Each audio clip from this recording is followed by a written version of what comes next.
स्वागत है दोस्तों। आज के मुख्य समाचार में आज देश और दुनिया से कई अहम और बड़ी खबर आ रही है। बात करेंगे हर खबर पर विस्तार से। विधानसभा चुनाव में उतर सकते हैं किसान नेता राकेश टिकैत ने दिए संकेत। एक और बड़ी अपडेट, खौफनाक दुर्घटना से कांपी यूपी, 38 लोगों की हुई दर्दनाक मौत। वहीं अगली बड़ी खबर में आपको बताएंगे, हिमाचल में बादल फटने से ताशे के पत्तों की तरह बहती नजर आई गाड़ियां।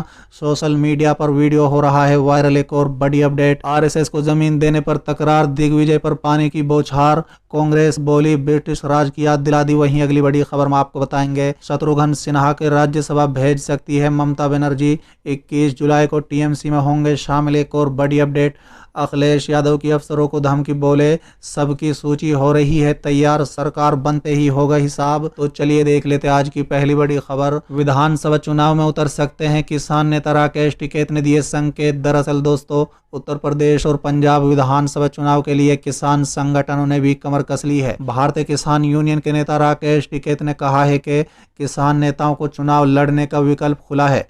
आज तक से खास बातचीत में किसान नेता राकेश टिकैत ने कहा है कि सितंबर महीने में एक मीटिंग मुजफ्फरनगर होगी और वहीं से आगे की रणनीति तय होगी। सरकार के पास 2 महीने का वक्त है, बातचीत कर ले। उन्होंने कहा है कि इस महापंचायत में हरियाणा, उत्तर प्रदेश, पंजाब से किसान आएंगे और आगे की रणनीति पर विचार करेंगे। दोस्तों बता दें कि राकेश टिकैत ने कहा है कि महापंचायत से पहले अगर सरकार बातचीत करना चाहती है या उसके दिमाग में कुछ और है तो उसकी तैयारी कर सकती है। उन्होंने कहा है कि ये पंचायत संयुक्त किसान मोर्चा की होगी, भारतीय किसान यूनियन की नहीं है और पंचायत की तारीख 5 सितंबर रखी गई है। किसान नेता राकेश टिकैत ने कहा है कि हम तो बड़ी पंचायत करेंगे, आगे की बात संयुक्त किसान मोर्चा करेगा। एक चैप्टर खत्म हो जाएगा और आगे के चैप्टर की बात मुजफ्फरनगर की जमीन से तय होगी। दोस्तों बता दें कि महापंचायत के सियासी मतलब के सवाल पर राकेश टिकैत ने कहा है कि पता नहीं क्या मतलब रहेगा, हम सभी रणनीति अभी कैसे बता दें। राकेश टिकैत ने कहा है कि मुजफ्फरनगर में पूरा किसान इकट्ठा होंगे और देश भर के किसानों के लिए आगे के इफेक्टिव रूपरेखा होगी।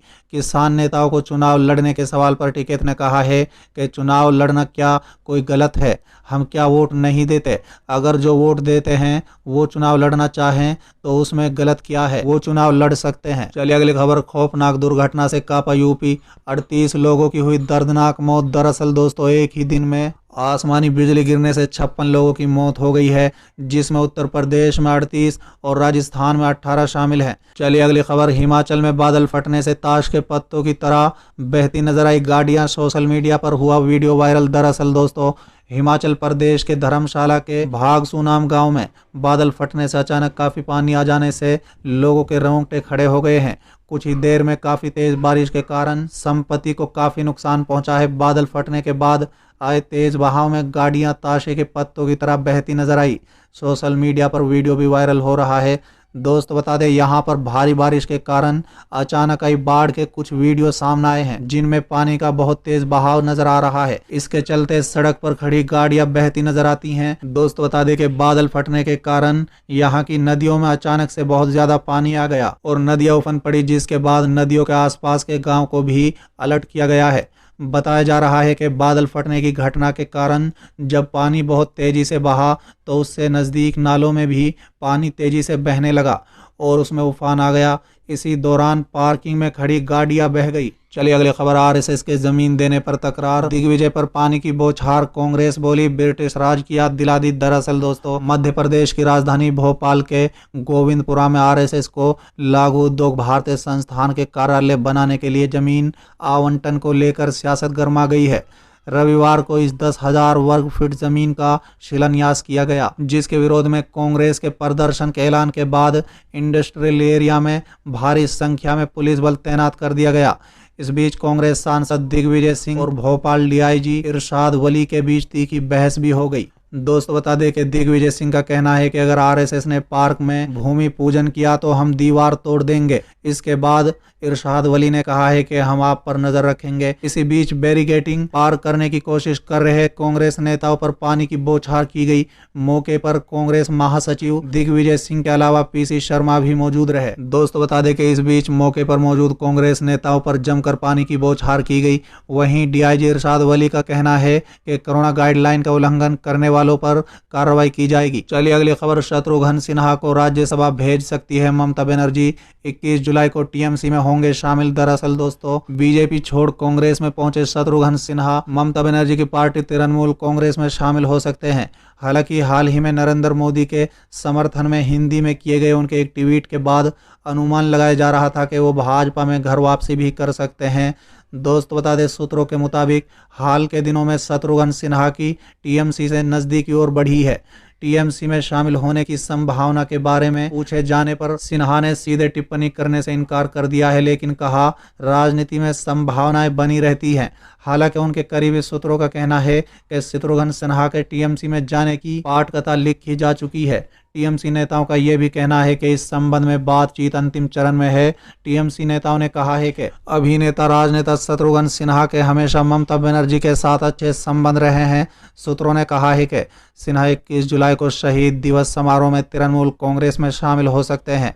चलिए अगली खबर, अखिलेश यादव की अफसरों को धमकी, बोले सबकी सूची हो रही है तैयार, सरकार बनते ही होगा हिसाब। दरअसल दोस्तों, उत्तर प्रदेश पंचायत चुनाव में समाजवादी पार्टी के राष्ट्रीय अध्यक्ष अखिलेश यादव ने योगी सरकार पर तीखा हमला बोला है। रविवार को सपा के प्रदेश मुख्यालय में पत्रकारों से बातचीत में अखिलेश यादव ने कहा है कि पंचायत चुनाव में जनता ने उनकी पार्टी को समर्थन दिया था, लेकिन भाजपा सरकार ने पुलिस और गुंडों के बल पर जनादेश का अपमान किया। अखिलेश यादव ने कहा है कि उन्होंने भाजपा से अधिक गुंडागर्दी करने वाले पार्टी आज तक नहीं देखी। सपा अध्यक्ष ने मुख्यमंत्री योगी आदित्यनाथ पर जुबानी हमला करते हुए कहा है कि वो गोरखपुर में गुंडागर्दी का एक्सपेरिमेंट कर उसे पूरे प्रदेश में लागू करते हैं। अखिलेश यादव ने कहा है कि समाजवादी पार्टी की सरकार बनने पर कोरोना से हुई मौतों का ऑडिट कराएंगे और आंकड़े छिपाने वाले अफसरों पर कार्रवाई करेंगे। साथ ही उन्होंने धमकी भरे लहजे में कहा है कि पंचायत चुनाव में सीमा लांघने वाले अधिकारियों की सूची तैयार की जा रही है। सपा की सरकार आने पर सबका हिसाब लिया जाएगा। सपा मुखिया ने कहा है कि मुख्यमंत्री योगी आदित्यनाथ भाजपा के सदस्य नहीं हैं। भाजपा के संकल्प पत्र पर उनकी फोटो नहीं है, इसलिए उसे कूड़ादान में डाल दिया है। समाजवादी पार्टी ने जिला पंचायत अध्यक्ष पद के चुनाव में पराजित होने की कसक को आखिरकार ब्लॉक प्रमुख चुनाव में दूर कर लिया है। दोस्त बता दें, ब्लॉक प्रमुख का चुनाव गंगा पार और यमुना पार में हुआ। इसमें समाजवादी पार्टी ने यमुना पार में जबरदस्त प्रदर्शन किया। यहाँ की 9 सीटों में 6 पर अपनी जीत दर्ज की। दोस्त बता दें कि सपा जिला अध्यक्ष योगेश चंद्र यादव का कहना है कि ब्लॉक प्रमुख के चुनाव में जिस प्रकार पार्टी के उम्मीदवारों ने जीत दर्ज की है वो काबिले तारीफ है। सभी कार्यकर्ताओं ने जी तोड़ मेहनत की और परिणाम पार्टी के पक्ष में रहा। उन्होंने कहा है कि चुनाव में सबसे बड़ी जीत पार्टी उम्मीदवार ने ही दर्ज की है।